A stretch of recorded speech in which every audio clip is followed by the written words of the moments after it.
ನಾರಾಯಣಪುರ ಸಮೀಪದ ಗ್ರಾಮವಾದ ಮೇಲಿನಗಡ್ಡಿಯಲ್ಲಿ ಶ್ರೀ ಮಹರ್ಷಿ ವಾಲ್ಮೀಕಿ ಮೂರ್ತಿಯನ್ನ ಬಲವಂತ ಬಹರಿ ಬಹದ್ದೂರ್ ಸಂಸ್ಥಾನದ ಸುರಪುರ ರಾಜ ಕೃಷ್ಣಪ್ಪ ನಾಯಕ ಪ್ರತಿಷ್ಠಾನವನ್ನ ಮಾಡಿದರು.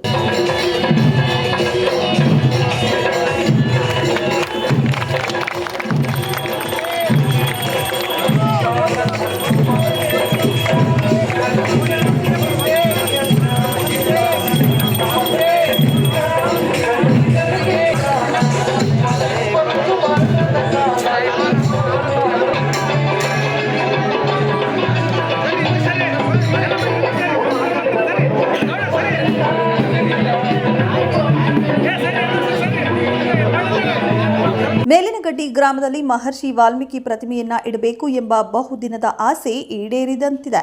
ಗ್ರಾಮದ ಎಲ್ಲ ಮಹಿಳೆಯರು ಹಾಗೂ ಯುವತಿಯರು ಕಳಸದೊಂದಿಗೆ ಮಹರ್ಷಿ ವಾಲ್ಮೀಕಿ ಮೂರ್ತಿಯ ಪ್ರತಿಷ್ಠಾನದವರೆಗೂ ಮೆರವಣಿಗೆಯ ಮೂಲಕ ಪರಮಪೂಜ್ಯ ಶ್ರೀ ವರದಾನೇಶ್ವರ ಮಹಾಸ್ವಾಮೀಜಿ ಹಾಗೂ ರಾಜ ಕೃಷ್ಣಪ್ಪ ನಾಯಕ ಅವರನ್ನ ಬರಮಾಡಿಕೊಂಡರು.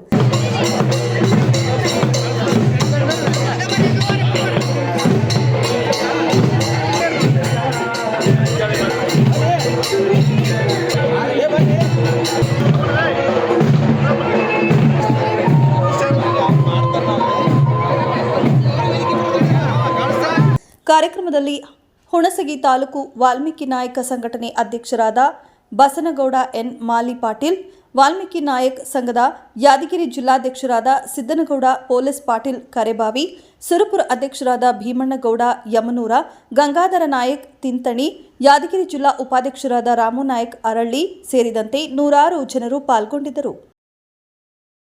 ವರದಿ ವಿಡಿಯೋ ಜರ್ನಲಿಸ್ಟ್ ಲಾಲ್ ಸಿಂಗ್ ರಾಥೋಡ್ ಜೊತೆ ಶಿವು ರಾಥೋಡ್.